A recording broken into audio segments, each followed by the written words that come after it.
We'll start with the first session, Capital Market, Stocks and Commodities. I'll request our speakers, Mr. Marang Govindaswamy, Mr. Vikas Sethi, Mr. Gaurav Kaushik, and CA Kamal Nain to kindly come up on the dais. I start with the formal introduction of our speakers. Mr. G. Maran is one of the Unify's co-founder. He currently manages some of Unify's key client relationships and has also been instrumental in spearheading Unify's initiatives into niche investment strategies and new geographies. Mr. G. Maran's passion for granular details about the Indian economy and consumption patterns helped to develop thematic investing styles far ahead of time. I request everyone to give a round of applause and welcome Mr. G. Maran ji. I'll request our past president, CA Madhav Sureka ji, to kindly come forward and present a memento and a uttariyo to our speaker.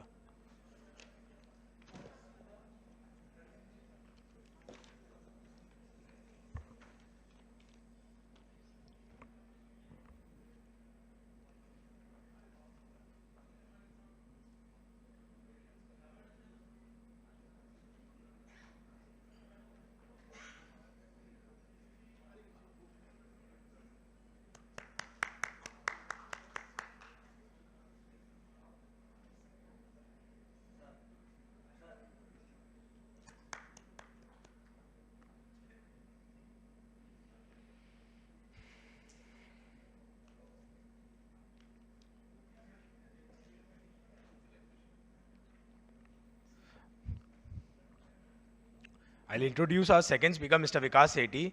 Mr. Vikas Sethi is a managing director of Sethi Finmart Private Limited, a leading stockbroking firm with memberships across NSE, MCX, and CDSL. With over 25 years of experience and a finance degree from London's Business School, he is a respected voice in India's capital markets.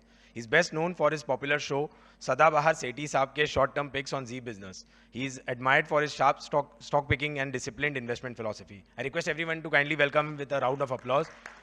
And I'll request our past presidency, Arvind Agarwal ji, to kindly come forward and present a memento and uttariyo.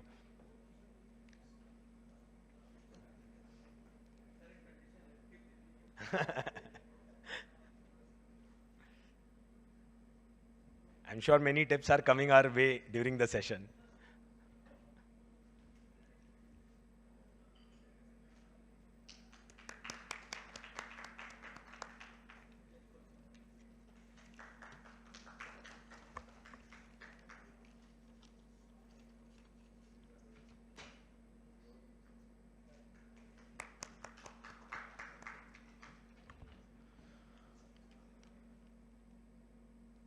I'll introduce our third speaker for the day, Mr. Gaurav Kaushik. He's a seasoned commodity markets expert with over 19 years at MCX, currently serving as regional head for East India, based in Kolkata. He's an MBA from Punjab Technical University. Mr. Kaushik specializes in commodity derivatives, market awareness, and risk management. With this, I request everyone to kindly give a round of applause. And I will request our past president, Sri Vasudev Agarwal ji, to kindly come forward and present a memento and a uttariyo.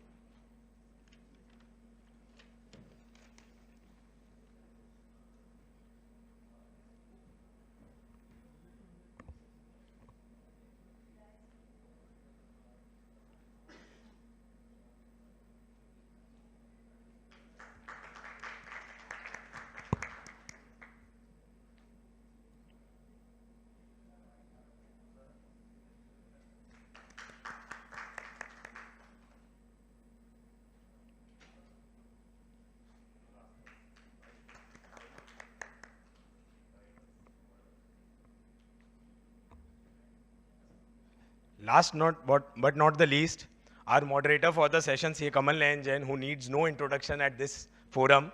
He is a past president ACE and also the chairman of the Wealth Summit 2025. I'll request our past president, CA PD Rungta ji, to kindly come forward and present a memento and a uttariyo.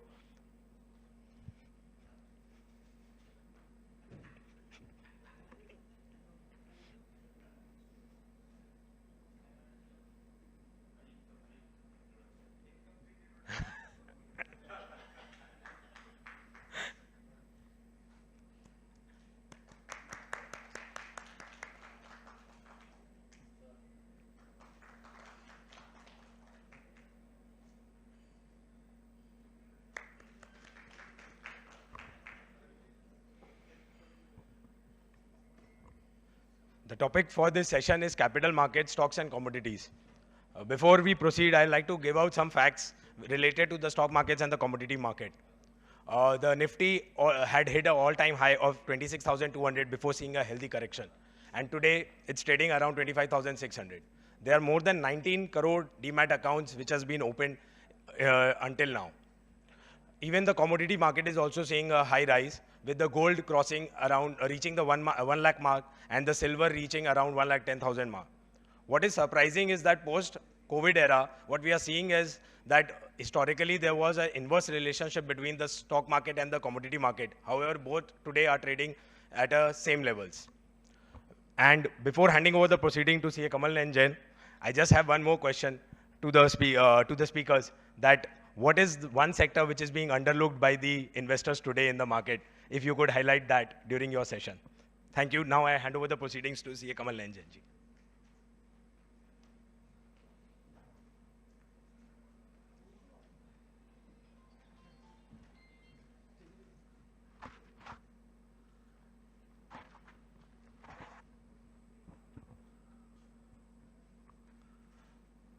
I'm moderator for the session. However, I was moderated by the session in charge to have the central chair, but I'm comfortable here only.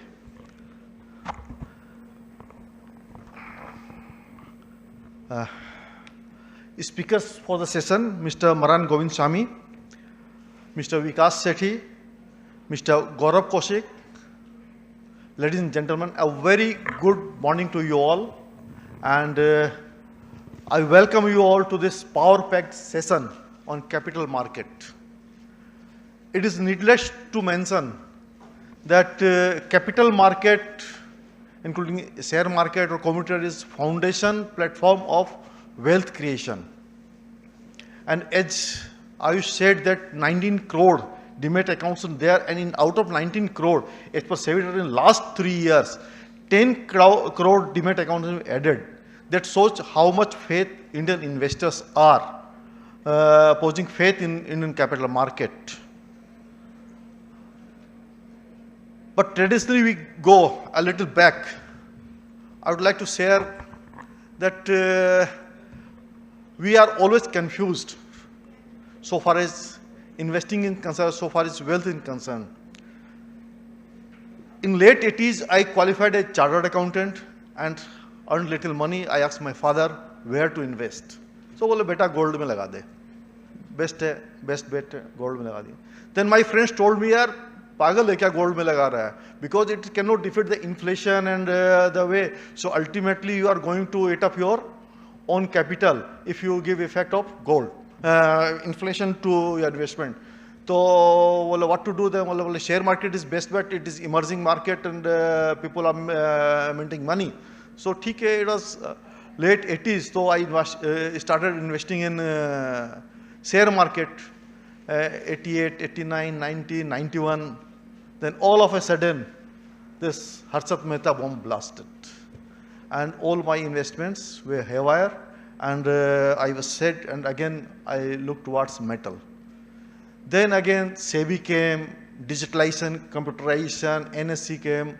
Well, अब तो market बहुत robust है, regulatory सब है. Then earlier we used to read the balance sheet through top line, bottom line. Then came the concept of valuation. So ice age was there. Stock market was passing through ice age. And a huge glacier was built on, and all of a sudden, fine morning, we found that that glacier is melted, and we all were flown by the tsunami that hit us. Then again, we all took the back bench, and then again, this digitalization, TV age came. Now, information-based investing karo, then researchers, consultants, analysts, TV pe CNBC, it started like anything, information-based. But again, whenever I used to buy, prices used to go down of that stock. Whenever I used to sell, prices of that stock used to go up. So 3 Idiot का वो गाना याद आ रहा है कि confusion ही confusion है, solution कुछ पता नहीं.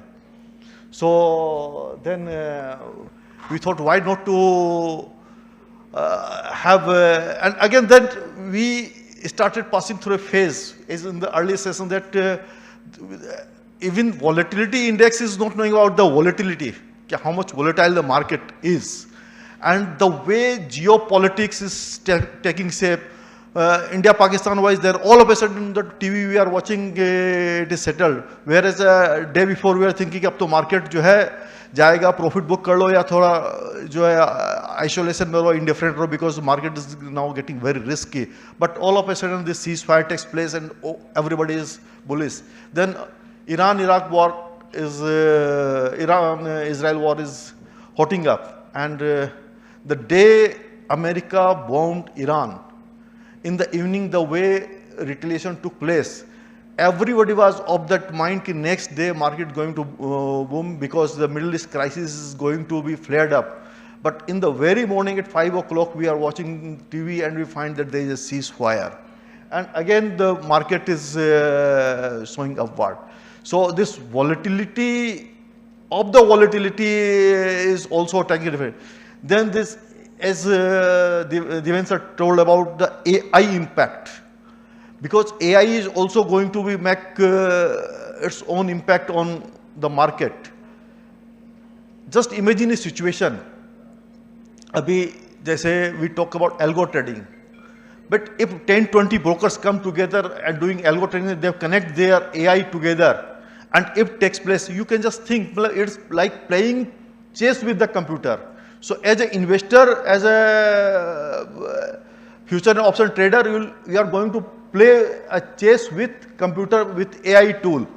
You never know what the AI can play havoc in the market. They can create, they can take all the data of the market. They can decide, they can create artificial market also. But you never know what can happen. So we are facing a lot of challenges in today's world, the market. So we have got to best of the analysts from here. So they are facing all sorts of, or they are mastering, rather I should say, also of this changing scenario. And I hope with their deliberations we will be benefited. तो वो बोले कि अच्छे अच्छों को दिया हमको भी तो लिफ्ट करा दे. With this message I'll request them that this power fact session will lift us or value of our investment.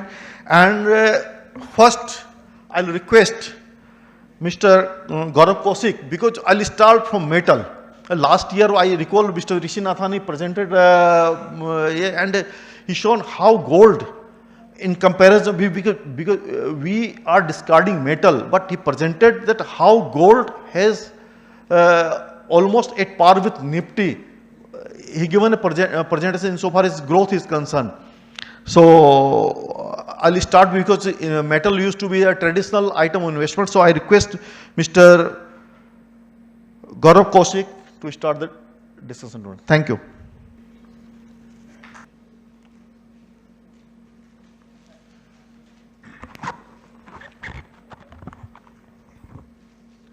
Good morning, ladies and gentlemen. My name is Gaurav Kaushik, as introduced by Kamalji, and I represent MCX. I have been working with MCX for last almost 20 years now, and today, I would to start, I would thank ACE, Kamalji, Tarunji for inviting MCX to this Wealth Summit 2025. And today I'm going to touch upon a very, very important, a very basic topic, commodities. People have been, traditionally, because of equities coming in the picture much earlier, on exchanges platform in India, equity was the flavor. But of late, because of a lot of, geopolitical, and one of my speakers also hinted about VIX, which was volatility coming in the market. Commodities have been the flavor of the day. So I'm going to touch upon very briefly on commodities as an asset class, and how we can take advantage of commodities, what is happening in the markets, and what new we can look forward in the field of commodities as such over there. in the history of commodities, it has been, if you go back, is as old as the history in itself only. We start with commodities. People used to trade commodities in terms of barter, and the basis of trading happens and started with commodities only. And that led to wealth. When the trading happened, it led to wealth, and people having a lot of commodities were wealthier, considered wealthier, and people who are not that much having commodities in their pockets used to trade for commodities as such. So the genesis of trading started over there. Gold traditionally has been the first love for Indian women, and India has been the biggest importer for decades in terms of gold. Almost we import almost 800 tons every year, and with the onset of online trading platforms and the deliveries happening in DMAT, this has emerged as one of the key asset classes in today's scenarios. So, what benefits commodities come to your portfolio? I'm going to discuss upon that thing. If you invest in the markets, there can be different. Either it can be in terms of equities, it can be in terms of bonds, government securities, and then you have commodities also. And the beauty of commodities is that it is distinct from, the assets have returns are independent of all other asset classes. If you compare equities and bonds, like Kamalji just shared. Previously, it used to happen that if equities used to run, commodities used to be on the slower side. But of late, both are running. Equities are touching all-time high, gold is all-time high, silver is all-time high, and even crude oil has been very volatile. So it is adding that necessity pinch, which is attracting a lot of investors towards commodities market. Then it is always said that it is better to diversify your portfolio. So people who are investing into bonds and equities need to have some exposure into commodities, because it gives a negative correlation to the asset classes. As I already shared, if equities is running, commodities normally are stalemate, and when commodities is running, equities is on a bull side. So it balances your portfolio in that sense. And commodities as such is always linked to inflation. Although we don't think inflation is good, but it is a necessity. If we are growing, inflation is going to be there, and in commodities is one term which benefits out of inflation. Gold, silver, gold is one classic commodity which beats inflation. And if we want to neutralize the impact of inflation, some factor of our portfolio, some part of our investments need to be in gold format. And that too in active format. We might be saying, and we might be very happy that, I have a huge chunk of investment in gold in terms of jewelry, but that is lying in your lockers and that is not active investment for you guys. So, currently the push from the government and we are seeing a latest trend that people are investing more and more into the demat form of gold, be it ETFs, be it sovereign gold bonds or MCX gold. People are investing into electronic form, so that when the a realized profit has been achieved, they can lock in the profits and come back. And that is the Gen Next, which is investing. If you talk to if you talk to our parents, they would still be considering that gold, yes, it has to be in a physical format and should be, I should have a feel and touch of it as such over there. But you speak to the next generation now, they are majorly concerned. They don't want to have a feel touch of it. They are very happy if it's in a demat form, and they are not emotionally attached to it. Once the profit margins are achieved, they will cut it off and go out of it. So that is the new breed of people or new breed of investors which have entered the market and which are fueling the segment as an asset class over there. Again, just to reiterate the point, I already said commodities protect against inflation. Commodity is one of the few asset classes that benefit out of rising inflations. If the महंगाई बढ़ेगा, तो gold के prices भी उसको neutralise करने के लिए बढ़ते हैं. महंगाई बढ़ती है तो इक्विटीज थोड़ा लैकलस्टर होता है, उसके कंपैरिजन में कमोडिटीज में गोल्ड बढ़ता है. So you know again coming to that topic which I said कि they neutralize each other out. That is the major point in which commodities should be there in your portfolio over there. Currency depreciation, all of people who are afraid कि अगर currency depreciate करेगा तो मेरे equity में क्या impact आएगा, उसको neutralize करने के लिए people should have commodities in their portfolio. Commodities, by that I mean to say especially gold and silver, because they run against the inflation, against the currency movements over there, and it acts as a balancing factor for your equity portfolio over there. What is the help that a portfolio gives? अगर हमने उसको diversify कर रखा है. One, inclusion of commodities offer great portfolio diversification benefit. Again, like I shared, if equities traditionally, if equities are running, gold and silver go on a very gradual normal pace, but on a turnaround part, it gives you a balancing factor. Like during COVID time, equities were under pressure. Initially, equities under pressure, and gold had a beautiful run. Over the last, as Kamalji said, I'm going to share that slide also. Over the last 2 decades, gold has beaten Nifty or Sensex in terms of returns, and the major chunk of it has come in the last 5 to 6 years. Because the rally of post-COVID has been phenomenal in gold and precious metal, both silver as such over there. So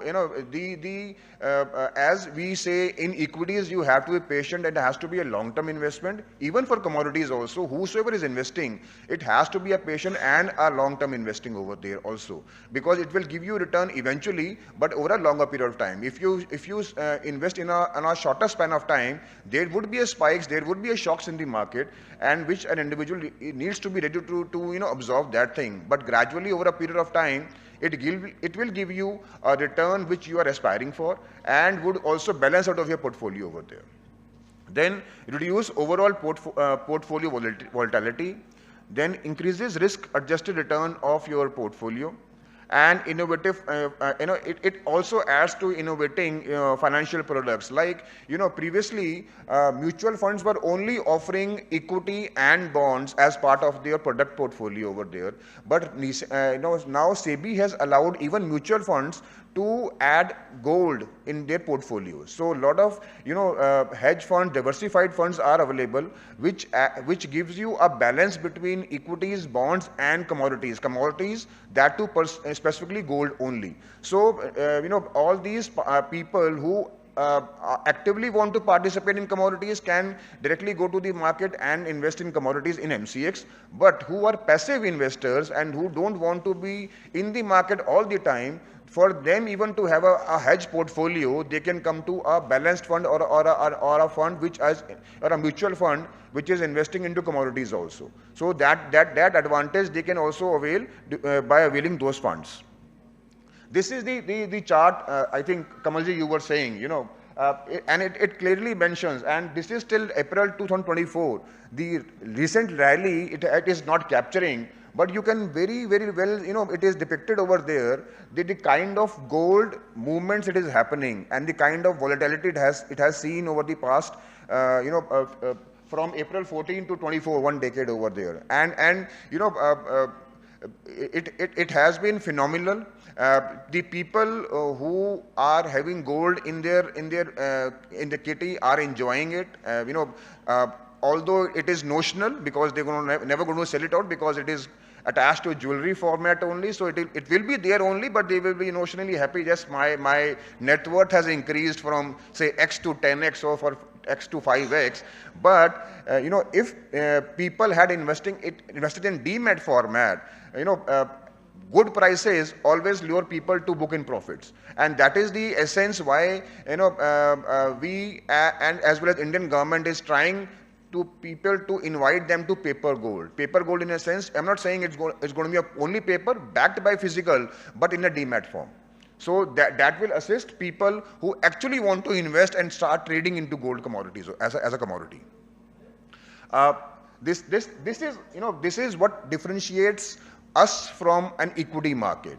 Like if I buy a share of say HDFC or any bank or SBI or any, that is a coupon given to me from I buy from an exchange, which represents the value of that particular institution. But if you are buying a commodity and that eventually comes in your demat account, we need to be very, very mindful of the thought that underlying commodity is also in my name. For example, if you buy commodities on gold and you have a demat delivery of 100 grams in your demat account, 100 grams of demat in physical format is also lying in our warehouse under your name. So it is both tangible and financial. That this means that it is backed by a tangible physical asset converted into a financial instrument, so that people are able to transact freely without any fear, and a fair price is available on the screen platform to trade on commodities as such over there. Then comes the importance of commodities. People who are from the SME segment would be mindful of the thought that raw material prices have been very volatile. Be it Russia-Ukraine war, the prices of crude oil and the edible oils skyrocketed. We use refined oils for cooking. The prices during that initial phase doubled during a period of about 1 year only. And the corporates who are using as a raw material, if they are not hedging on the MCX platform, their margins will go for a toss. And that has invited a lot of corporates to come to MCX platform for hedging and deliveries also. And it is very heartening for me to share a figure that during COVID time, MCX was able to deliver almost 1 lakh tons of base metals, together copper, zinc, nickel and aluminium, from our warehouses towards these corporates who were using them actually for making, say, copper wires or lead batteries.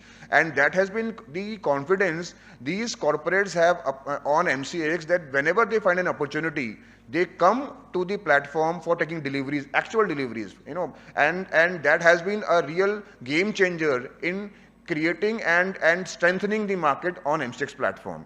Then, nations build on commodities, fights borrow. It is very evident. You go back, you talk about Iraq war, underlying it was oil. You talk about the unrest in Middle East, it is all oil.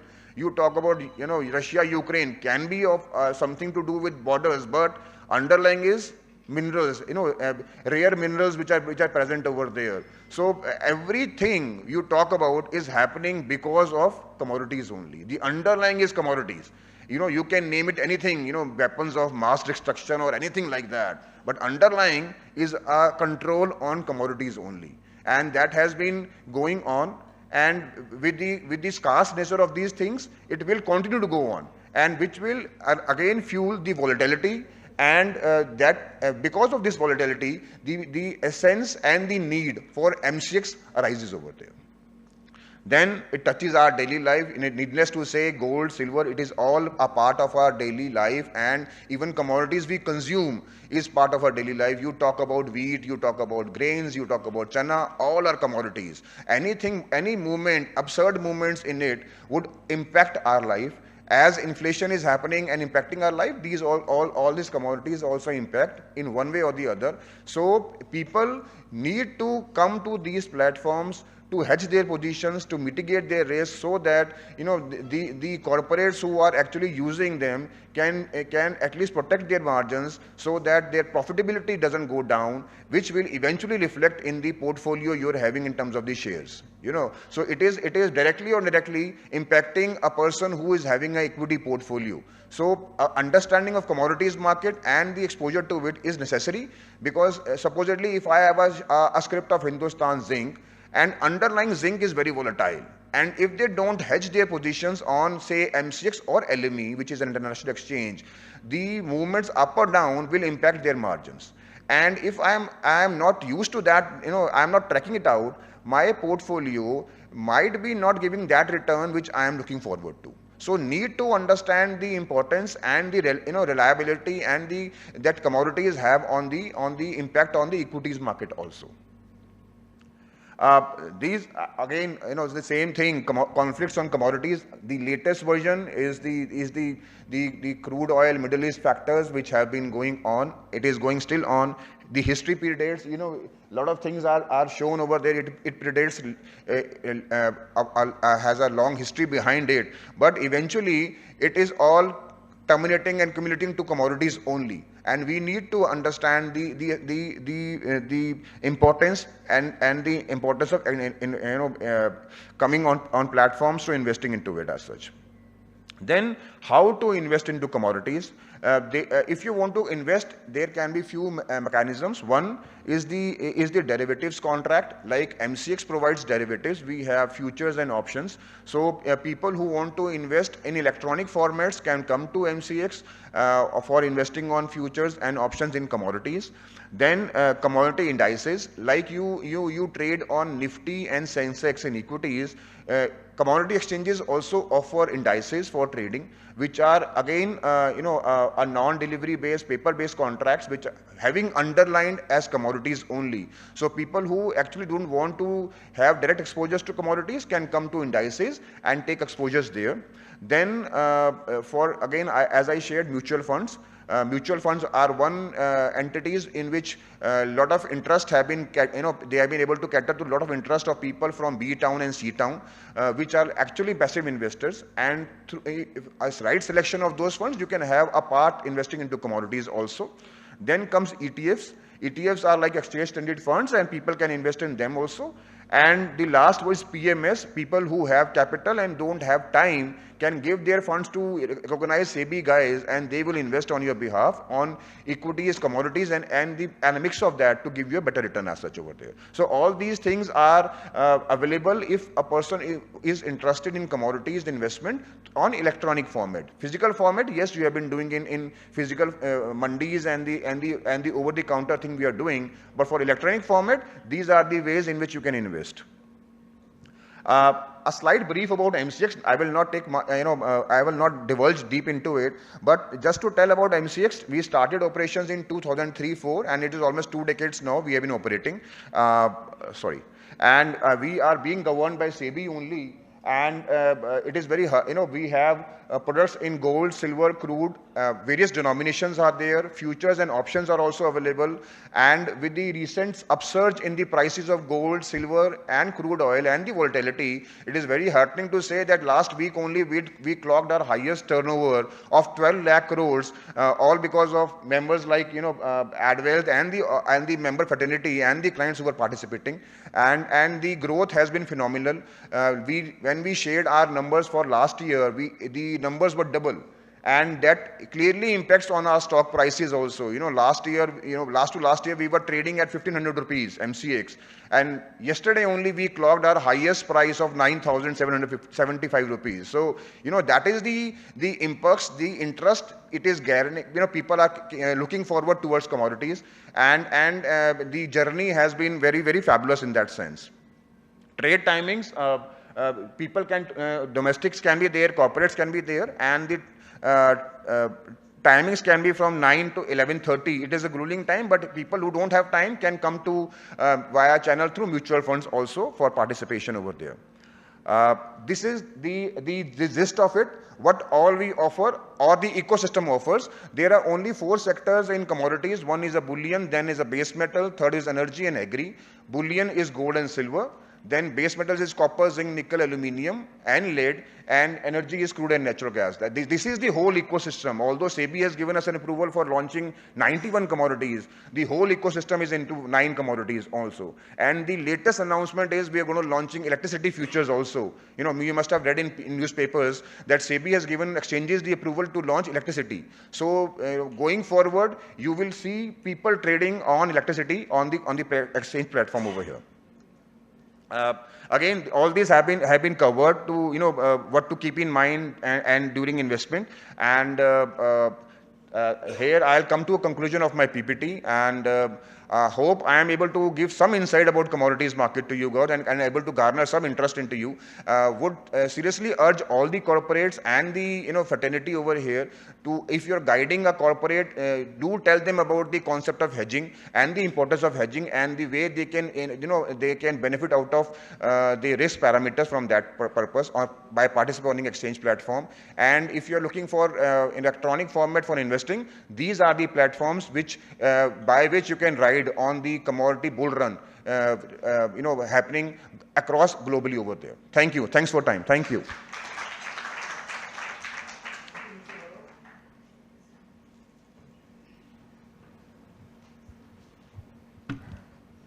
Thank you, Mr. Gaurav, for nice presentation. If I have to sum up, I can say that gold is always gold, however it is, how much or whatever it is old.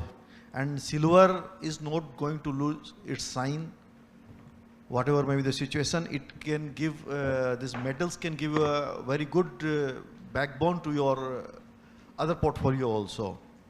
And even all the wars that we have witnessed, whatever may be the reason, but ultimately it is commodity behind it. Thank you for your nice deliberation. I request Mr. Maran Govindswamy for his deliberations, please.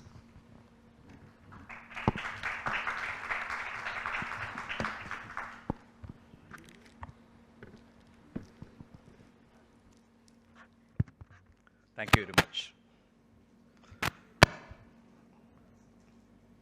Sincerely appreciate giving me this opportunity. I actually wondered why, of all these people, why me? Why people invited me? Because you would not have seen me in any media, television, print, industry forums. Not only me, my colleagues, none of them.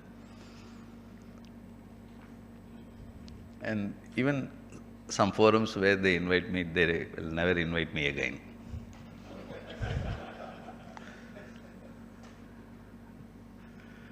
So with that credentials, when I got a call from Alok, your colleague, I can never say no to him. If he calls me saying I'm playing in Eden, I come.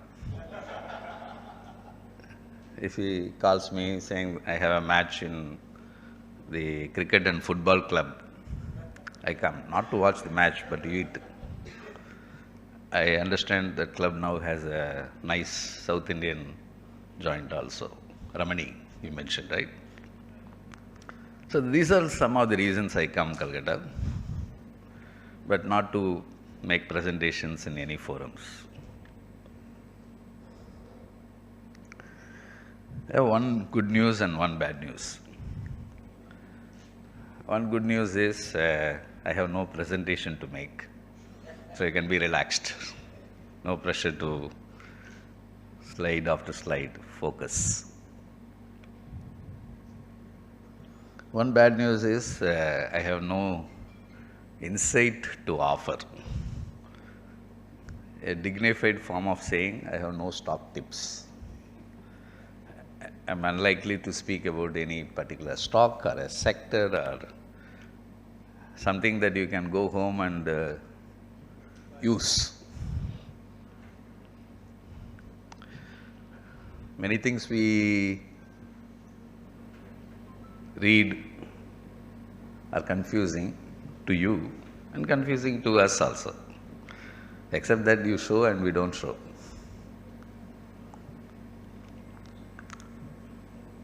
When I began my career in 91, fund management as an industry, I was under the impression, like many people even today carry, that to make money in equities, you need to read a lot of newspapers, watch television, be top of the information flow. We should do strong research, primary research, secondary research, and we should be top of the list in observing the changing equations, and you should know what's happening, geopolitical events. And it took me long years to realize it's a wrong perception. If I look around, most people who built wealth in equities, I don't think any of them did that. People who really built genuine wealth in equities never did most of what we are advised to do. They don't track geopolitical events. They don't discuss Trump. They don't discuss many things we discuss. I often visit schools. I don't present in industry forums, but I spend a lot of time in doing what we call as KYC sessions. The KYC we are all familiar is know your customer.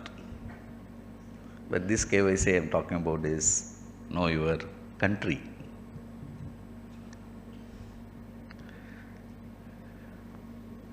Wherever I go and make these presentations, I begin with few questions about India, simple ones. I'm amazed each time I make at the gap we find between what people think India is and what actually India is.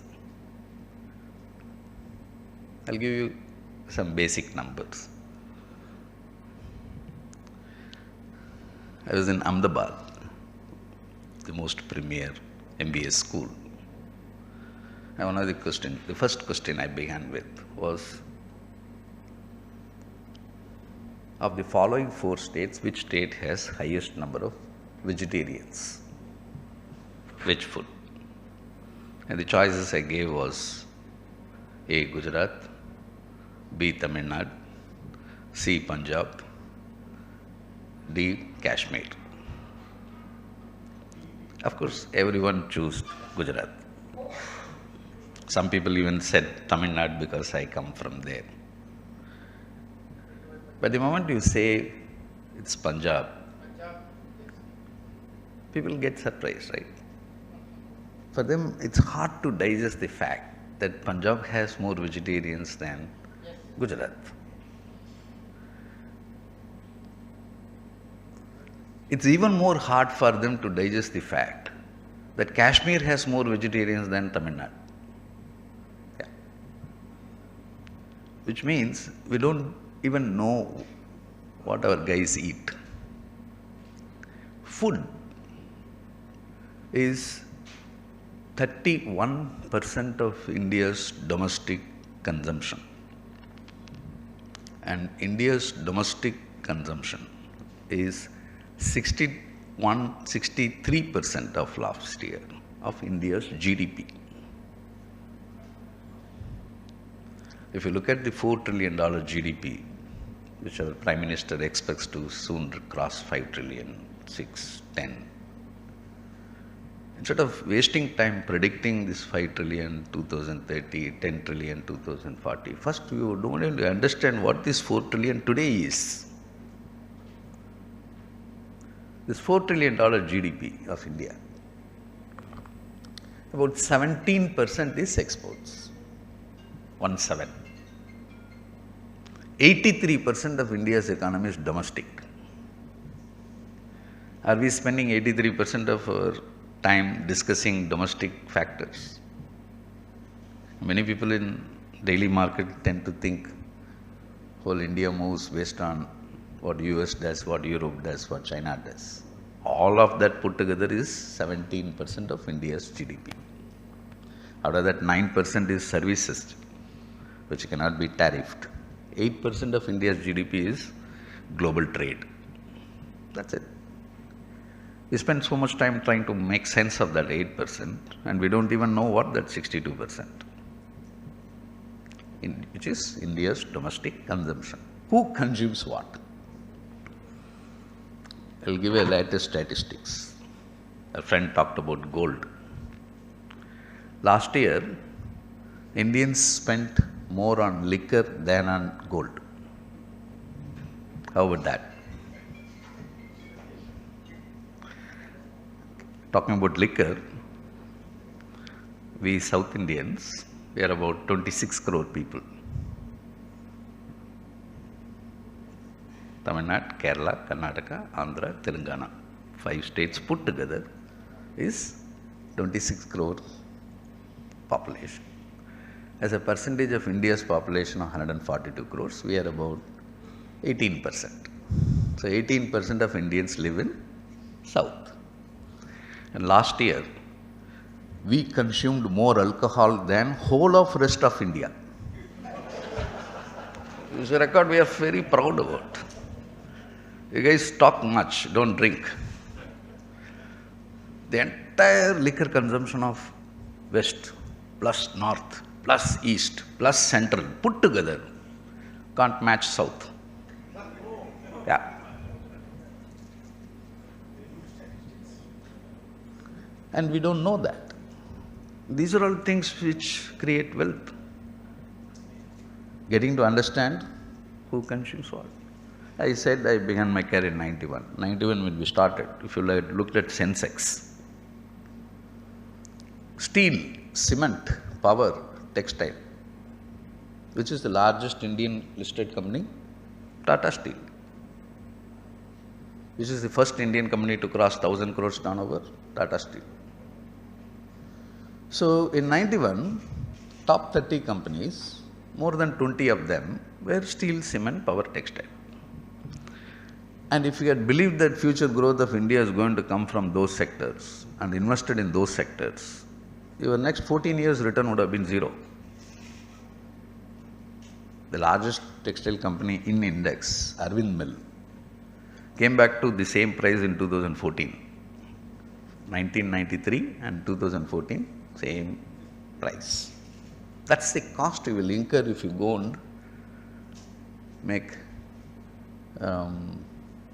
investments based on the past trend. How many IT companies in 91? Zero. How many pharma in 91? Zero. Index. Okay, how many banks in 1991 Sensex? Zero. HDFC Bank was not even set up.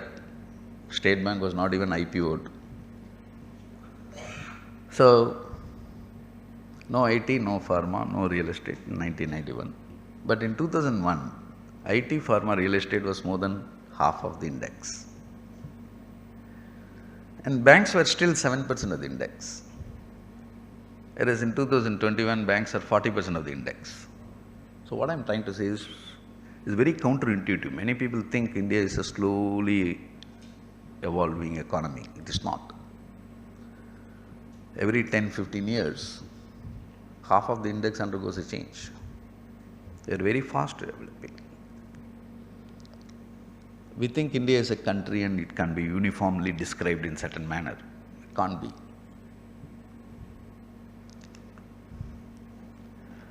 The South is half of India's GDP. 18% of India's population is half of India's GDP. The Eastern Belt, UP, Bihar, up to West Bengal, is half of India's population, but 17% of GDP. The middle, the rest of India, is 1/3 of population, 1/3 of GDP. When people say per capita income of India is crossing $2,500, triggering consumption boom, I've been saying that. We've been hearing it now for 5, 6 years and we don't see any great boom. Because you are overgeneralizing that number. Okay, how many Indians have a passport? And I asked this as a question. Many people said 30, 40%, 20%.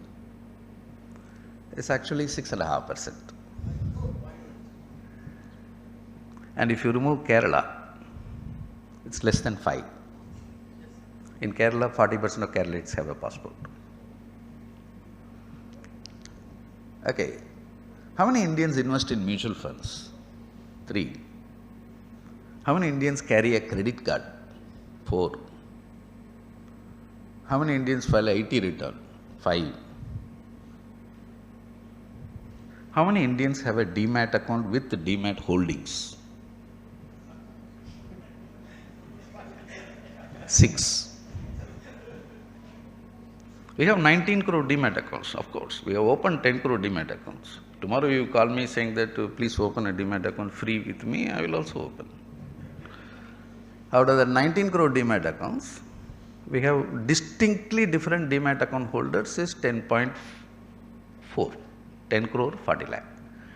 Out of them, people with holdings of at least 1 rupee or above is 6.5.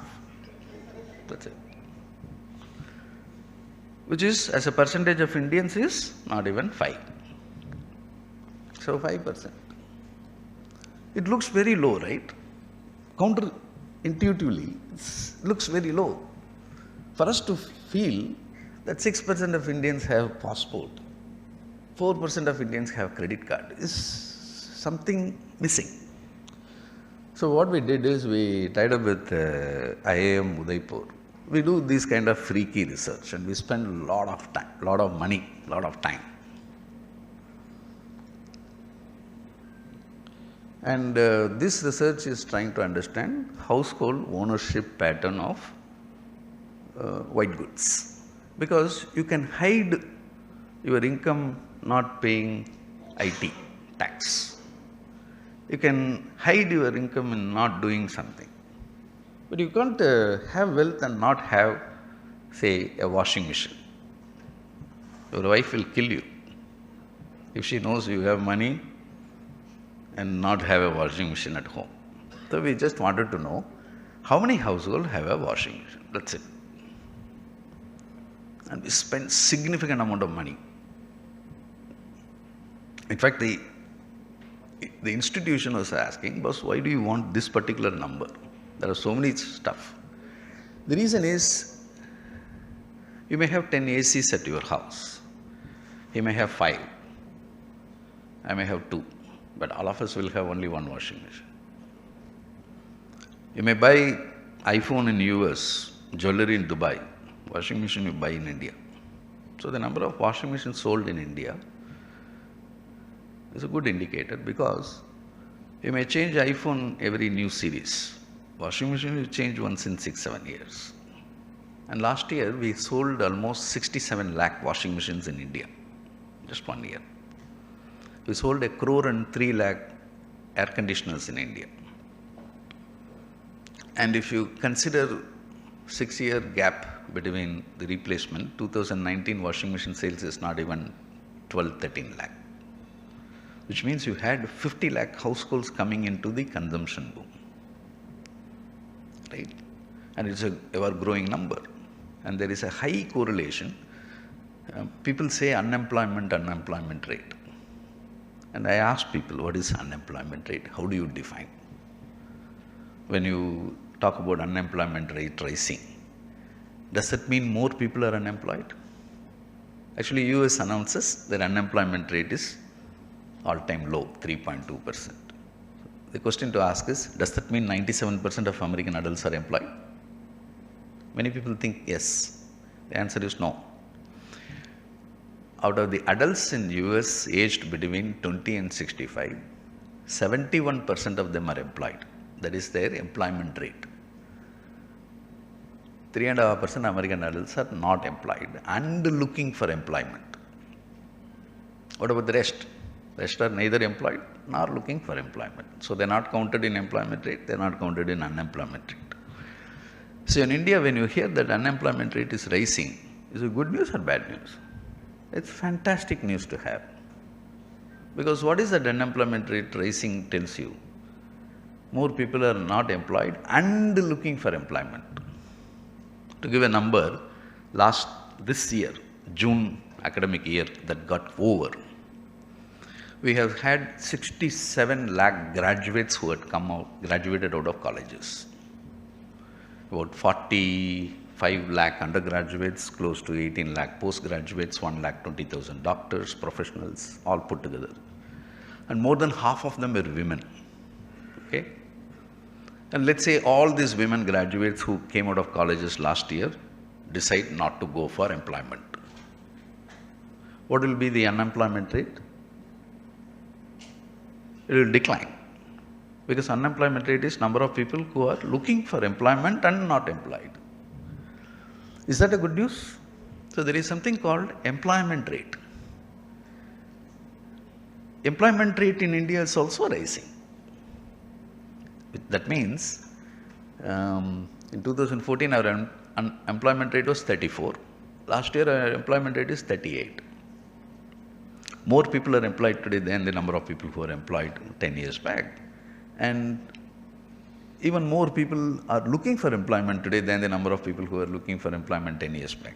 Why do these things matter to us in the context of wealth creation? Wealth gets created by what? Not by just one innovation. That one innovation can create wealth for a handful of entrepreneurs and investors who backed those entrepreneurs. We can't overgeneralize it. And today, India has close to about 800,000 households which can be called as millionaires, those who have more than 8 crores, 10 crores financial assets. And if you look at most of them, there is a wealth management company that announces each year a wealth study. Last year, wealth study, 2023-24. It was amusing.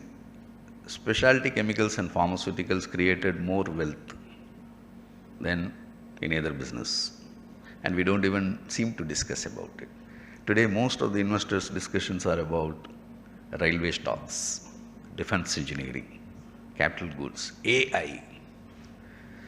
And we have absolutely no clue about many of these businesses. And we claim to be a wealth manager ourselves. And as my colleague was saying, when the world is finding for opportunities in artificial intelligence, we are finding opportunities in natural stupidity. The natural stupidity among us is to ignore, to see what is happening around. Can you believe that last year, the year just got over, India's domestic tourism industry has overtaken the size of Indian IT industry. Entire Indian IT industry is about 220 billion. Out of that, 85% is exports, 15 domestic.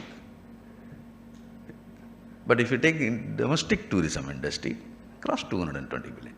But if you ask people which place in India gets most of the foreign tourists who visit India, and maybe people still say Rajasthan, or Goa, or Uttar Pradesh, Agra, Varanasi, or Kerala. It's a simple question, right? Which place in India gets most of the foreign tourists? But actually it's Tamil Nadu. And if you ask, if you tell people Tamil Nadu gets more foreign tourists than any other state. The tourism industry in Tamil Nadu is the largest in India. And people ask, why Tamil Nadu? What is there? Is it talking about beaches or historic monuments or religious centers? Of course, Tamil Nadu has a combination of all these, but more than anything else is medical tourism. Little more than 1/3 of the medical tourism of India starts from Chennai airport. So observing this gives us a strong feeling that between now and the next 10 years, India will create a lot more wealth than what we have created between now and the last 10 years. But it's not going to be in similar sectors. It's not going to be in similar stocks, right? What is creating the wealth is not geopolitical events. It's not government. 17% of India's GDP is exports. Out of 83% that is domestic, 21% is government. Government deserves a credit, but limited. 63% of our economic growth is coming from you and me. And we need to understand what you and me are doing and where is it. And that gives us a strong feeling that we can't say per capita income of $2,600, it's inflection point of growth. Because 20% of India is about $10,000. And half of India is not even $700. And you can't overgeneralize and make envy. Similarly, when you say it's a young country, 28 years old, I come from Chennai, which will become the first city in India to cross a median age of 40. And you will have whole of Bihar with a median age of 19. And probably you will have within India huge disparities, and that is going to create certain types of opportunities, and that is going to close certain types of businesses. And being conscious of it, people like us are very strongly feeling that businesses like hotels, hospitals, consumer durables, home electricals, kitchen equipments, beverages, retail credit, regional banks, the list is endless for us to see the opportunities, and therefore don't get bogged down with the daily, weekly, monthly moving variables, and don't get enamored by the complexities of geopolitical events. And it's time to be greatly optimistic and super bullish on India. Thank you very much.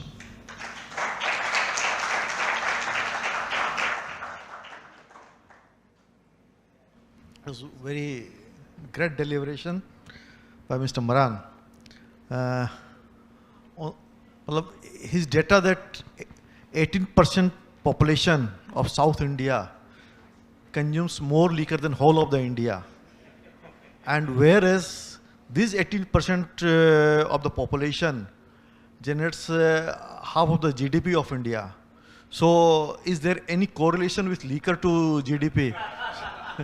So we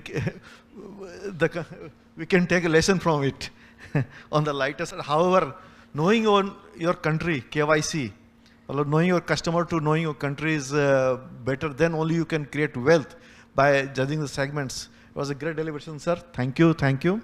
And now I request Mr. Sadavahar Sethiji for enrich us.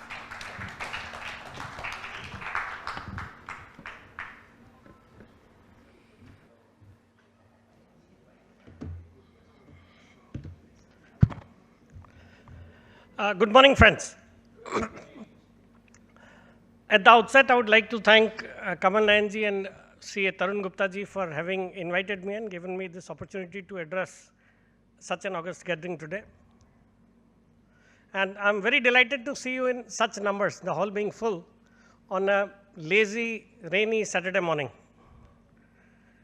And I feel my task becomes all the more difficult after the two eminent speakers, because whatever I'm going to talk about has already been spoken about more by Mr. Govindaswamy. So it could look a bit repetitive, but then I'm here to talk about it. And there will be a slight change. Like Mr. Govindaswamy, I do not also have a formal presentation to make. And the another change would be, I would use more of Hindi than them. I think they'll be more comfortable. I think most of you understand Hindi, so I'll speak more in Hindi about during my talk.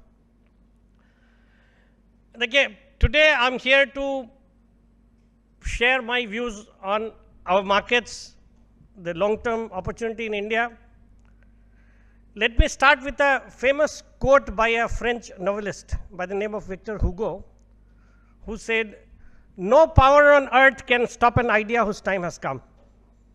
No power on earth can stop an idea whose time has come, and trust me, India's time has come. So if you want to create wealth, you cannot but miss this opportunity. You need to be optimistic about India, you need to be bullish on India. And there are reasons for it. As India is a $4.2 trillion economy. We are the fourth largest economy in the world. We have recently just surpassed Japan.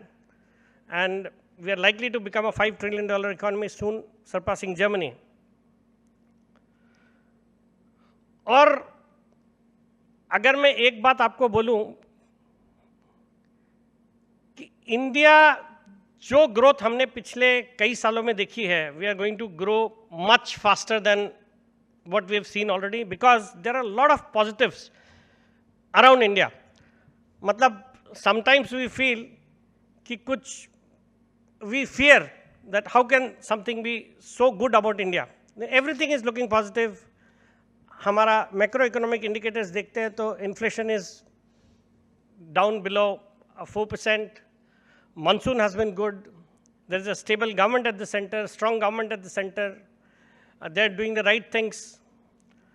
Last quarter we grew at 7.4%, and with the kind of RBI credit policy which has been there recently, where the RBI governor reduced credit repo rate by 50 basis points and CRR by 100 basis points, I think we are headed to grow.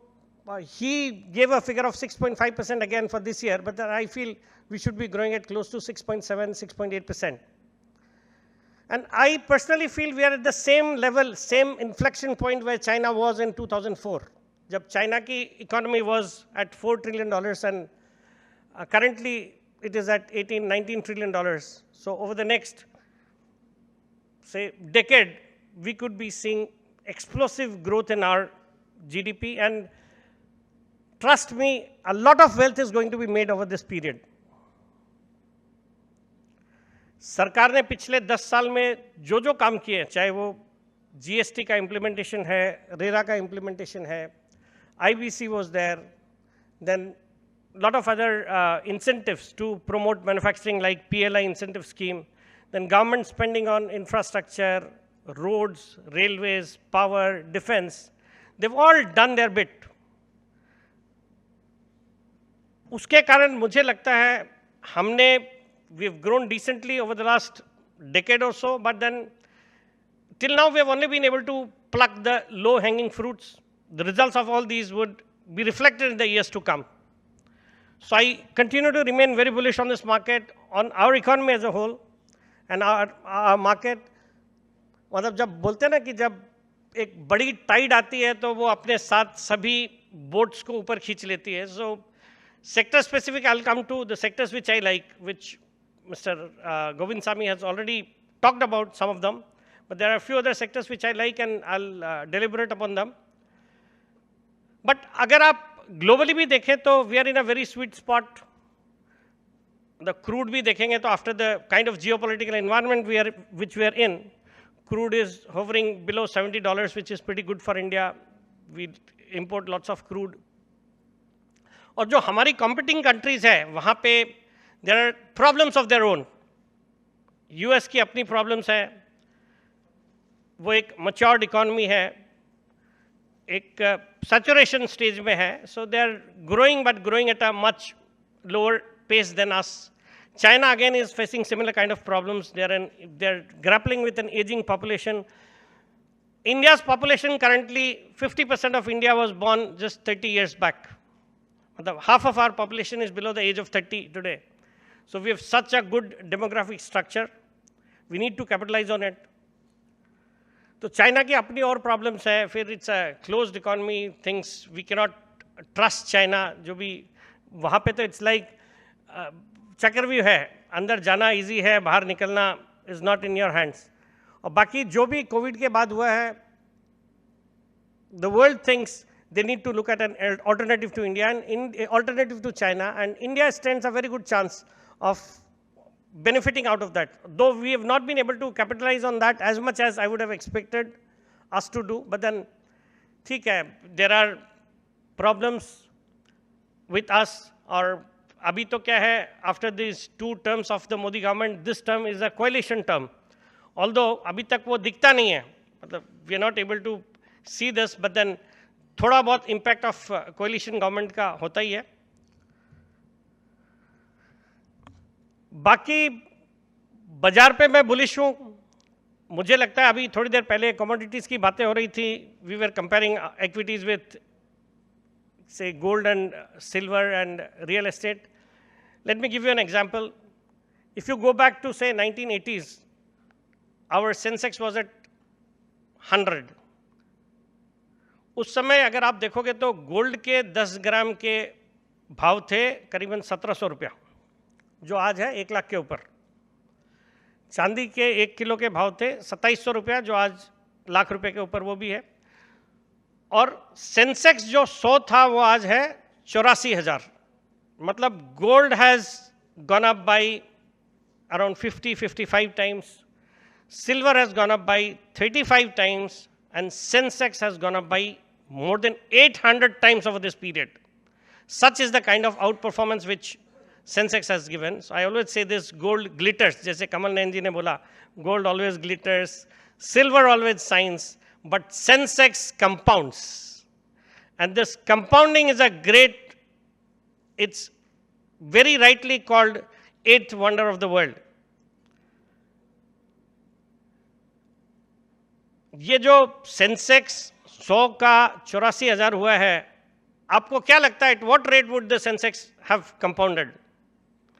ये कोई बहुत बड़ी compounding की requirement नहीं है, it's only, मतलब time is of essence in compounding. आपके 15-16% से सेंसेक्स कंपाउंड करके it's created this kind of return.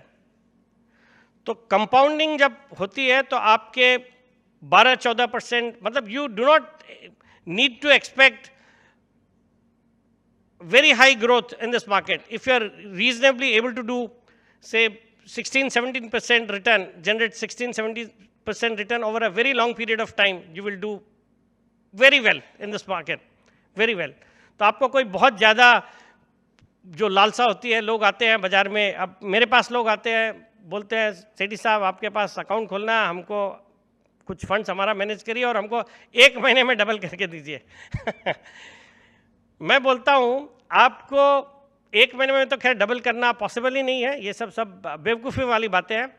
But अगर आप 3 साल में भी अपने इन्वेस्टमेंट को डबल करते हो तो you need to earn a return of say 25-26%। A CAGR of 25-26% will make you double your money in 3 years. But just imagine if you could do this for 30 years, what return would you generate? It would be 1,000 times. 30 साल अगर आप 25-26% return compound करते हो तो आपके 1000 गुना बन जाता आपका पैसा। So this is the power of compounding. ये हमारे बाजार में होता है। तो जो यहाँ पे आई एम श्योर कि since you are all attending this, तो आप सब इन्वेस्ट तो करते ही होंगे मार्केट में, बिकॉज अगर आप इन्वेस्ट नहीं करते हो तो आज ही अपना डीमैट अकाउंट खोलिए और एक्टिव डीमैट अकाउंट खोलिए और इंडिया पे इन्वेस्ट करिए। मैं बिफोर आई कंक्लूड, मुझे रिमाइंड करिएगा, मैं आपको एक शॉर्ट मल्टीपैगर आइडिया देने जा रहा हूँ which will be of interest to you, but then just by the at the end of my talk I'll give you a short multi-bagger idea. तो आपको इस बाजार में इन्वेस्ट करना है और वेल्थ क्रिएट करने के लिए जो सबसे ज़्यादा ज़रूरी चीज़ है वो है patience. I always give this example, आपने सबने उसेन बोल्ट का नाम सुना होगा। ही one 8 gold medals in 3 Olympics and ran for only 2 minutes on the track, only 2 minutes to win those 8 gold medals in 3 Olympics, but he trained for 20 years to do that. So such is the kind of patience which you need if you want to create wealth in this market. मतलब आजकल वो वाली बात भी नहीं है कि आप इन्वेस्ट करो भूल जाओ जो वॉरेन बफे बताते हैं, because things are changing so fast. You need to keep track of your investments, and every year, every 2-3 years, sectors keep changing. तो आपको थोड़ा बहुत you need to research, you need to keep track of your investments. But इस बाजार में यही है कि आपको लॉन्ग टर्म इन्वेस्टमेंट करना है अच्छी क्वालिटी के स्टॉक में। मैं आपको कुछ शॉर्ट में बताऊंगा how do we find multibagger ideas that should I think help you in identifying stocks.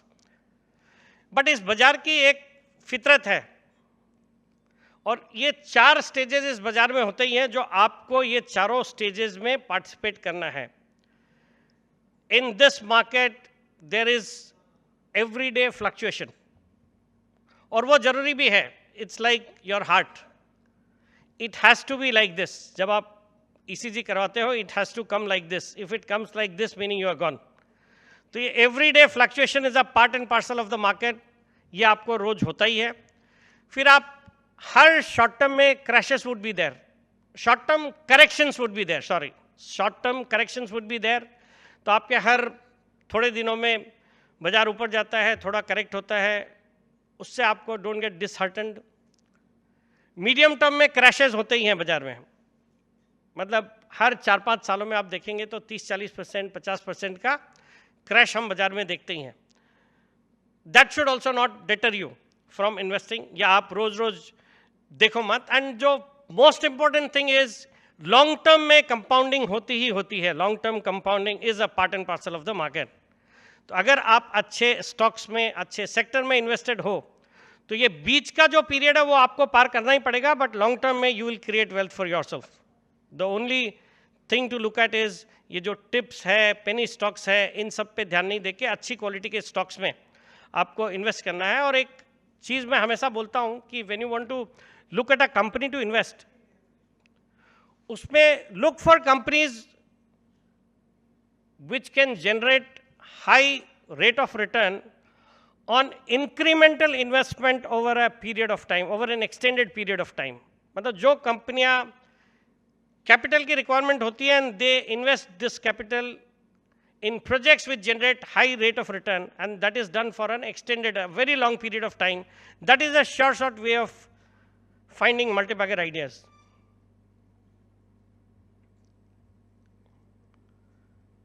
Baki, as an investor, there are lots of things which we do, which we should not be doing. एक तो क्या होता है कि आप अपने winners, मतलब I always say this, it's only 10% to identify a good theme, a good stock to invest in.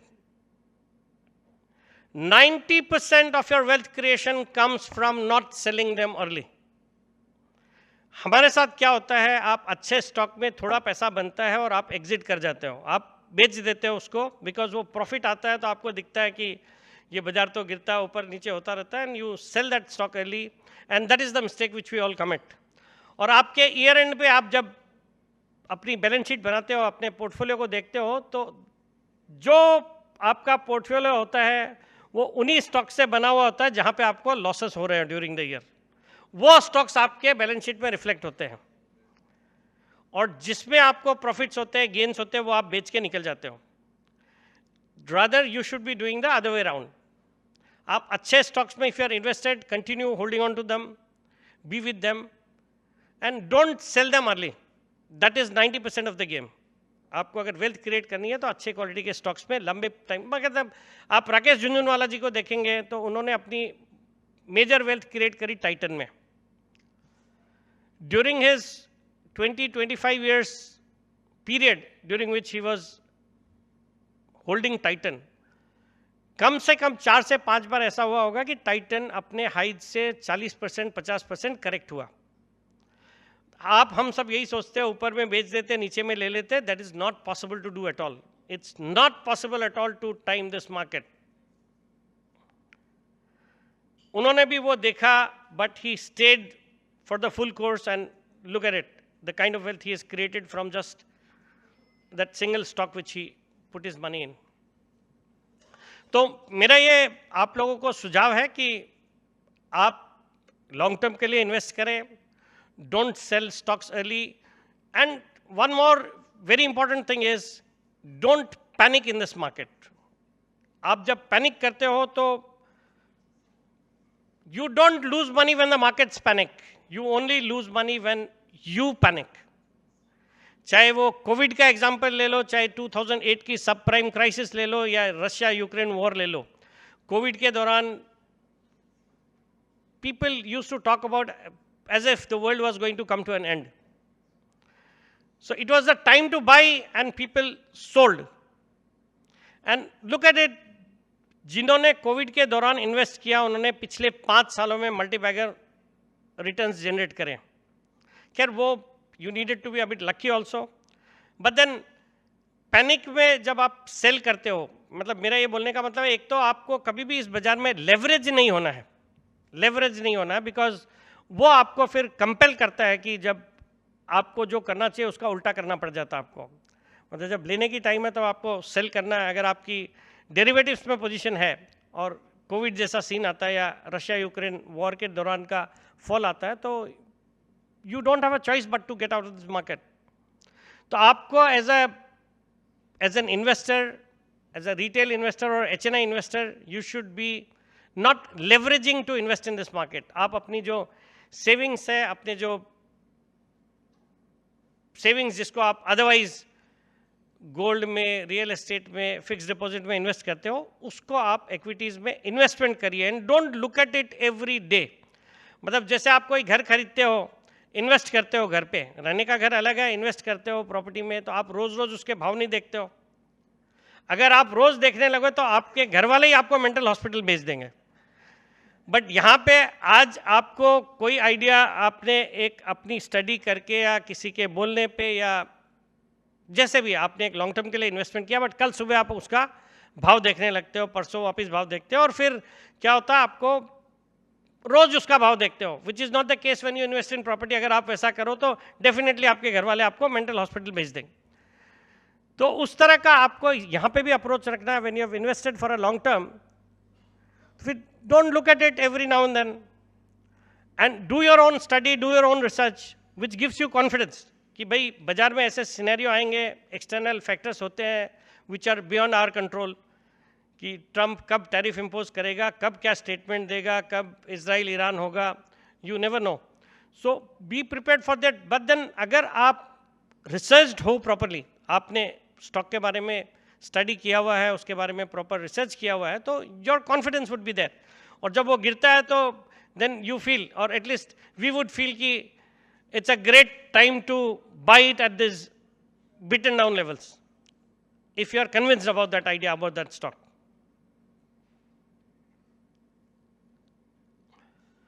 बाकी अगर आप माइक्रो लेवल पे देखेंगे तो there are several sectors which I like in this market. जैसे सनराइज सेक्टर्स की बातें हो रही थी, तो artificial intelligence, green energy, data centres, they could be sectors of the next decade. But वहाँ पे आपके पास लिमिटेड ऑप्शंस है इन दिस मार्केट, और क्लियर कट कोई कंपनीज नहीं है अभी भारत में जिसमें आप आर्टिफिशियल इंटेलिजेंस की, there could be proxy companies making super computers and blah blah, data centres setup हो रहे हैं। बट देन सो वो जो 3-4 सेक्टर्स है, सनराइज सेक्टर्स है, which would suddenly be good for the next decade. But आप अगर ट्रेडिशनल सेक्टर्स में भी देखोगे तो मुझे एक NBFCs और बैंक्स बहुत अच्छे लगते हैं करंट लेवल्स पे। बैंक्स में भी ज़्यादा public sector banks, because of the valuation comfort which they are giving. जिस तरह की हमारी सेविंग्स की रेट है, we are a $4.2 trillion economy, we save 20% of our earnings. आप एज एन इकोनॉमी, हम हमेशा बात करते हैं कि हमारे जो मंथली SIP के नंबर्स हैं 25,000-26,000 करोड़ हमको बहुत ज़्यादा लगते हैं, बट दैट्स नथिंग। आप सालाना $800 बिलियन की सेविंग करते हो, और ये जो फिगर है ये सिर्फ $3 बिलियन महीने का है, साल का $40 billion, which is hardly anything. अभी भी इंडियंस का पैसा मेजरली रियल एस्टेट में, मेजरली गोल्ड में, FD में जाता है। So there is a long way to go. तो हमारे इक्विटी मार्केट्स के लिए, मतलब मैं तो हमेशा ये बोलता हूँ कि ये तो ट्रेलर है, पिक्चर तो अभी बाकी है। मतलब जो Sensex Nifty has compounded over the last 20-25 years at 13-14%, I think we can safely assume it to be growing at a CAGR of 16-17% over the next 10-15 years, which would be mind-boggling for us.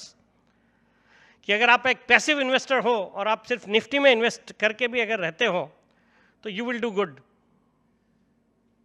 Compare to other investment avenues which we have. तो इस तरह का एक bullish view है मेरा बाजार के ऊपर। और सेक्टर्स में banking and NBFCs they look good.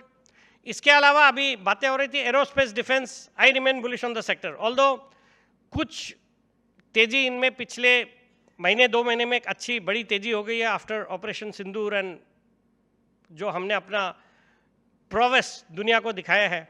And plus कल परसों खबरें थी, नेटो ने एग्री किया है कि जो डिफेंस पे स्पेंड है they would increase it to 5% by 2035। Currently अगर नेटो के जो 32 कंट्रीज हैं उनका आप स्पेंड देखोगे तो it is averaging around 2.5% of their GDP, and the amount last year was around 1.4 trillion dollars. सिर्फ नेटो की बात कर रहा हूँ, और अगर ग्लोबली देखोगे तो it was about 2.7 trillion dollars. अगर यहाँ से वो 2.5 का 5% होना है, so we are seeing a very tremendous opportunity in aerospace and defence. And हमारे यहाँ पे भी अब there are world class companies which have come up, and India, जैसे हमारे डिफेंस मिनिस्टर ने भी कहा है कि हम अब एक्सपोर्ट्स की तरफ जा रहे हैं। मतलब last year we had exported around 23,000 crores, this year I think the target is 50,000 crores, but then it's a long way to go. मुझे लगता है एरोस्पेस डिफेंस ये सेक्टर अच्छा करेगा, ऑल्दो अभी की तेजी के बाद कुछ वैल्यूएशंस थोड़े, almost everything is priced in right now, but then there are times when the markets correct and when you will find these good companies at lower levels, or you could be using a staggered approach to be buying. Well, it's very difficult to time this market, but आप थोड़ा अभी and थोड़ा इंतजार कर सकते हो, अगर कुछ करेक्शन आता है तो वहाँ पे ऐड कर सकते हो, but then aerospace and defence they also look good. मुझे लगता है it could be a compounding story over the next 5-10 years, तो वहाँ पे आप अच्छी क्वालिटी की कंपनीज पे इन्वेस्ट कर सकते हो। थर्ड, मुझे लगता है मैन्युफैक्चरिंग का जो हमारा प्रोपोर्शन है वो काफ़ी कम है, एंड गवर्नमेंट भी अपना कुछ कुछ कर रही है, जैसे पीएलआई इंसेंटिव स्कीम है, but then we need to work on the ease of doing business. कई सारे जो अपने लेबर लॉज है, लैंड एक्विजिशन है, वो सब में दिक्कतें हैं। तो manufacturing could be a sector to watch out for, जहाँ पे EMS looks to be good. जो इलेक्ट्रॉनिक्स मैन्युफैक्चरिंग का सेगमेंट है, मैं हमेशा यही बोलता हूँ कि जैसे 1980s में हमने सुजुकी को अलाउ किया था इंडिया में, उसके बाद today we are the 3rd largest auto manufacturer in the world. हमने जीई को अलाउ किया, that was a game changing moment for the IT services and software services sector for India, and we have world class IT companies today from India. Similarly I think Apple का भारत में plant लगाना, they've already set up 2 plants, Bangalore में है, चेन्नई में है। It's the moment for EMS. तो मुझे लगता है EMS as a sector would do well. वहाँ पे भी there are several good companies which are very small right now, but I think they could grow big. तो वहाँ पे आप एक अपॉर्चुनिटीज देख सकते हो। और बाकी रेलवेज है, डिफेंस है, railways also is a good sector to watch out for. मतलब आज से 2-3 साल पहले बोलते तो वो companies were at a very throwaway prices, they've all gone up over the last 2-3 years, but then from there highs they've corrected. अब यहाँ पे ऑल्दो ओवर द लास्ट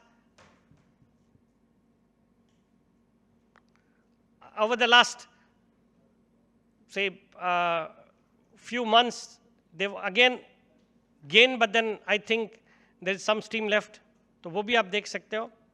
अब बाकी जैसे मैंने कुछ सनराइज सेक्टर्स की बात करी, एक सेक्टर जो नॉर्मली ध्यान में नहीं आता लोगों के, वाटर रिलेटेड जो इंफ्रास्ट्रक्चर वाला सेक्टर है, दैट ऑल्सो लुक्स गुड। जैसे water treatment, water desalination, water sewage treatment, water projects, ये जो सेक्टर है ये भी एक छोटा सेक्टर है। There are very limited companies in our markets, but then I think यहाँ से भी आप कुछ अपॉर्चुनिटीज खोज सकते हो। बाकी we are running out of time, so मैं 1-2 चीज़ें खाली बोलना चाहूँगा जो मैं हमेशा बोलता हूँ कि इस बाज़ार में आपको ऑप्टिमिस्ट रह के ही वेल्थ क्रिएट हो सकता है। मतलब निफ्टी हो या इंसान, अल्टीमेटली ऊपर ही जाना है। सिर्फ इतना ध्यान रखना, निफ्टी के जाने के पहले आप ऊपर मत चले जाना। तो take care of your health, but then Nifty हो या इंसान, अल्टीमेटली ऊपर ही जाना है। And lastly I would say this, India currently is a large mid-cap idea among countries. It's a short multi-bagger idea. From a $4 trillion to $20 trillion, it would create a lot of wealth. So aapko, you need to be optimistic on India and not missing this opportunity. So bet on India. Thank you all for listening to me so patiently. Thanks.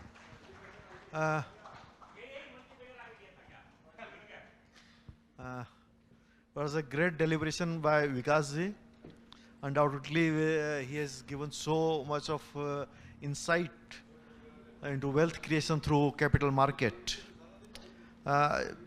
We are running short of time, so still I'll just sum up this session by asking one question to Vikas ji, ki whether we have seen two wars, and even this two war, our capital market, share market remained, you can say, strong and sustained.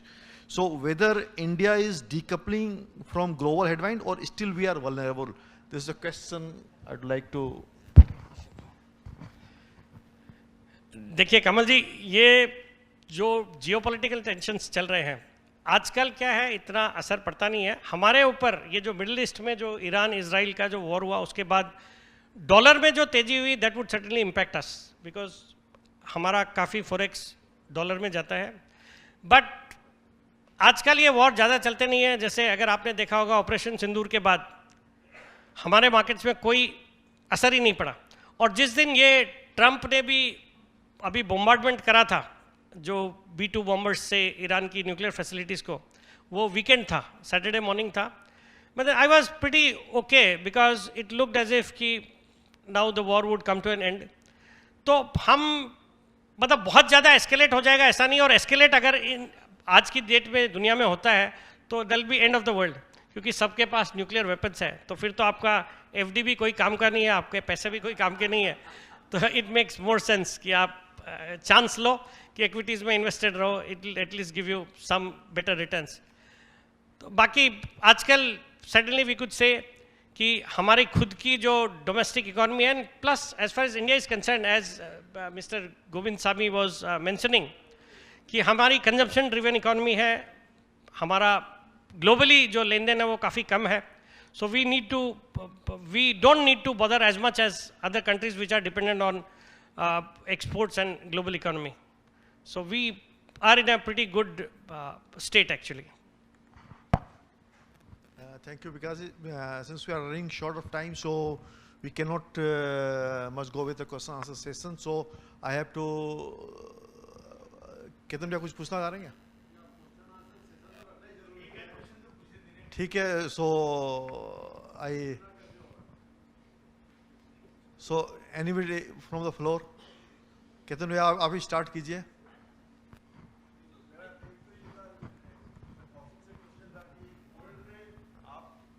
आप जो gold में artificial या यो डिमेटलाइज form में जो investment वगैरह करते हो या डेरिवेटिव्स निकाले हो, ये आर्टिफिशियली आप डिमांड क्रिएट नहीं करते हो क्या? Sir just to add, exchange पे जो काम होता है, जैसे आप अमेजोन पे कुछ बाय कर, प्लेटफॉर्म है अमेजोन, ऐसे ही MCX is a platform. So people who are coming, there is an importer who is coming to sell gold at a particular price, और सामने कोई व्यक्ति खड़ा होगा उस पर्टिकुलर प्राइस पे बाय करने के लिए। तो अगर आपको इसका देखना है कि डेप्थ कितना है इसके अंदर, तो जब आप ट्रेड करते हैं तो उसमें एक चीज लिखी होती है ओपन इंटरेस्ट, OI होता है। अगर आप उसको ट्रैक करेंगे तो it will be very clear कि कितना डेप्थ है बाजार में। आर्टिफिशियल जो प्राइस की आप बात कर रहे हैं, अगर हम कोई छोटी कमोडिटी हो, कोई एग्री कमोडिटी हो, उसमें हम कह सकते हैं कि इसमें 10 लोगों ने मिलकर इसको प्राइस को they try to manipulate the price. But crude oil या गोल्ड या सिल्वर इतनी बड़ी और वास्ट और ग्लोबल कमोडिटीज हैं, इसको मैनिपुलेट करने के लिए then reserves, central banks have to come in the picture. आप और मैं या कोई बड़ा व्यक्ति उसको गोल्ड को हिलाने की क्षमता नहीं रखता है। अगर सेंट्रल बैंक से सोच के आ जाएंगे कि आज हमको गोल्ड को बढ़ा के इतना करना है, या फिर अगर USA कहता है कि मेरे को अपने गोल्ड की वैल्यूएशंस को जो आज X है उसको 10X करना है और उसको मैं रिवाइज कर दूंगा, वो कर सकता है। लेकिन as an individual it is not possible, और as a group of people it is not possible. मेरा ये कहना है कि गोल्ड क्यों लेना है, वाई गोल्ड की क्या इनर यूटिलिटी क्या है? आप मान लीजिए सिल्वर फिर भी आपका इंडस्ट्रियल यूज में आता है, हाँ। या और जो कमोडिटी है कंजम्पशन में आती है, रॉ मटेरियल में आती है। गोल्ड का क्या, why there is a fancy of the gold? Basic question वो है sir. Basic question, reserve bank भी खरीद रहा है, चाइना भी खरीद रहा है, हाँ। सब खरीद रहे हैं, गोल्ड को रख के कर क्या रहे हैं? तो मतलब उसका कोई यूज नहीं है। प्रैक्टिकली देखा जाए तो उस गोल्ड का क्या यूज है? सबसे बड़ा gold use sir use gold का ही है। आज के टाइम में gold is as good as currency. आज आपके पास सपोज कीजिए, सॉरी टू से, लेकिन शेयर रखा है आपके पास और आप पाकिस्तान पहुंच जाएं और ये बोलें कि शेयर बेचना है, उसकी वैल्यू मिले ना मिले पता नहीं है। You go to Syria and you say मेरे पास ये शेयर रखा है, वैल्यू मिले ना मिले पता नहीं है। लेकिन अगर आपके पास गोल्ड रखा है या सिल्वर रखा है और आप वहां पहुंच जाएंगे, it is as good as money. So that is the intrinsic value कि गोल्ड शुरुआत से करेंसी है। इट इज नॉट कि आज उसको प्रेम हुआ हमको उससे, शुरुआत से करेंसी की तरह यूज हुआ है वो। और आज भी उसका वो जो आप रिजर्व बैंक से आप बोल रहे हैं बाय कर रहे हैं, वो क्यों करते हैं? उसके बेसिस पे उनकी करेंसी की स्ट्रेंथ बनती है। डॉलर कितना स्ट्रांग है, रुपया कितना स्ट्रांग है, वो अंडरलाइंग इकोनॉमी प्लस कितना रिजर्व है उसके हिसाब से बनता है उसका। वो इसी का बेसिस है why gold is being loved by all the reserve banks and all the people over here as such. So you can say that it's a globally accepted metal currency. So, Mr. Anup Sangai. Sir, my question is with Maran sir. Since you said 18% of our GDP is on exports, so did you mean to say, shall we stop hearing the news on this Trump trade war or trade things or Iran-Israel fight? Shall we stop hearing this news today henceforth?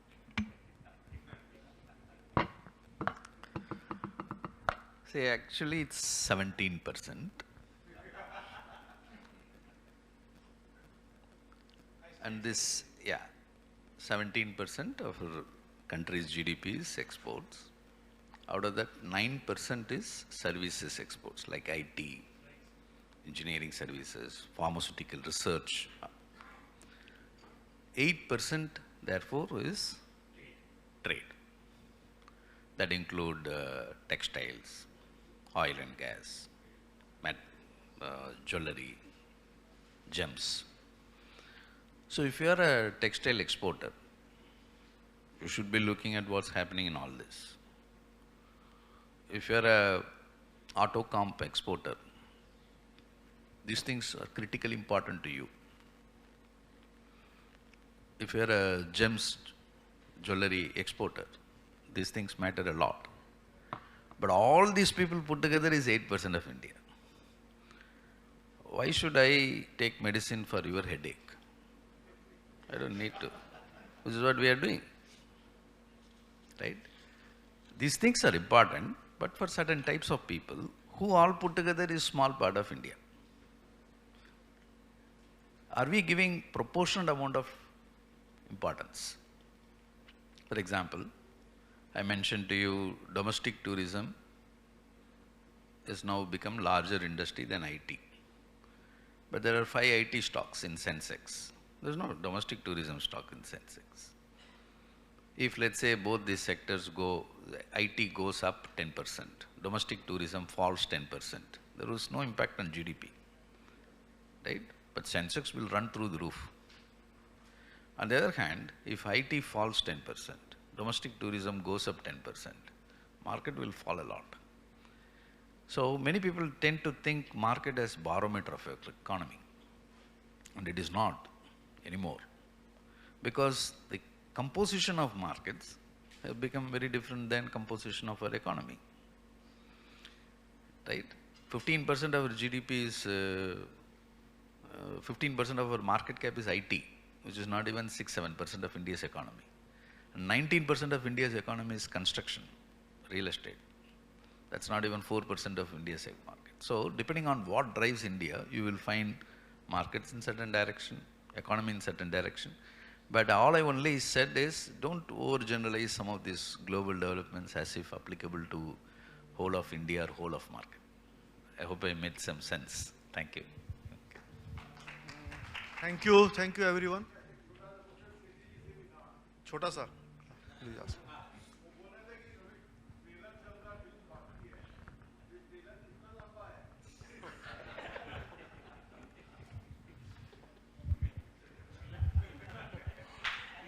नहीं, अच्छा ही है ना, trailer लंबा है तो आपके पास opportunity है उसको कैपिटलाइज करने की। बाकी just focus on the main picture जो अभी बाकी है, तो 5 साल 10 साल के लिए इन्वेस्ट करिए and sit tight. I think there is a lot of money to be made in this market. Thanks. Trailer लंबा है तो फिल्म और भी लंबी होगी, so be prepared and act accordingly.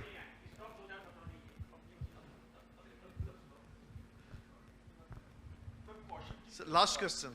Kaushik ji से सवाल है जैसे अभी हम पोजीशन ले सकते हैं सिर्फ गोल्ड और सिल्वर में as a commodity through a ETF और एसजीपी मेनली सारी कमोडिटीज अभी ऑप्शंस फ्यूचर्स फॉर्म में चल रही है, डेरिवेटिव फॉर्म में चल रही है, वहां पे थीटा डीके बहुत ज्यादा होता है। कोई ऐसा मैकेनिज्म कि जिससे हम एज अ सिक्योरिटाइजेशन हम agree commodities, energy, oil, copper ये सब भी एज अ ईटीएफ ले पाए?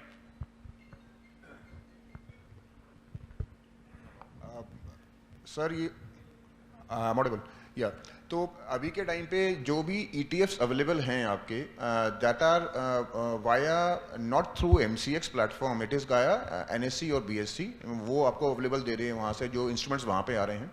कमोडिटीज़ के अंदर right now we are only offering what is इधर futures and derivatives and option, like you are rightly saying, and we are working on certain products which will be more linked to the cash market, like be it gold or silver, even for base metals also, but it is a work in progress. It will be similar to ETFs, but it is a work in progress, and we are actually eyeing that segment, that cash market, which is absent right now in the commodities segment. Equities, you have a very robust cash market.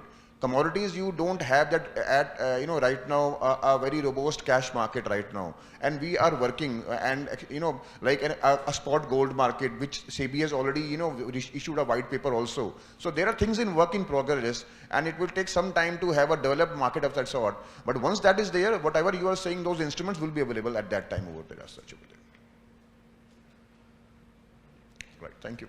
So now to Mr. Ayush Jain for formally concluding today's session.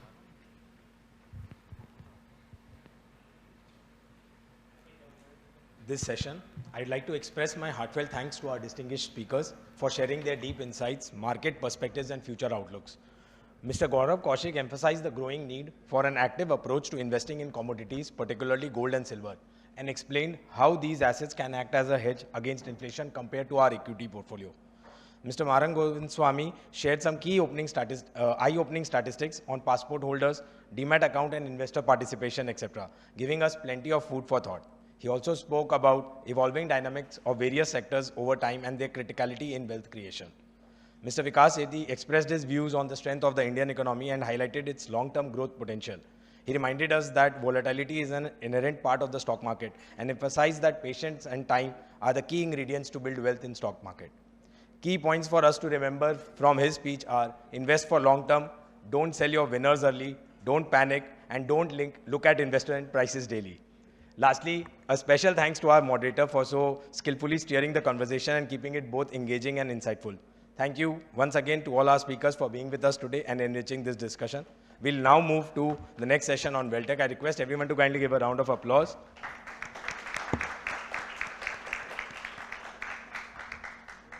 We'll now move to next session on the WealthTech.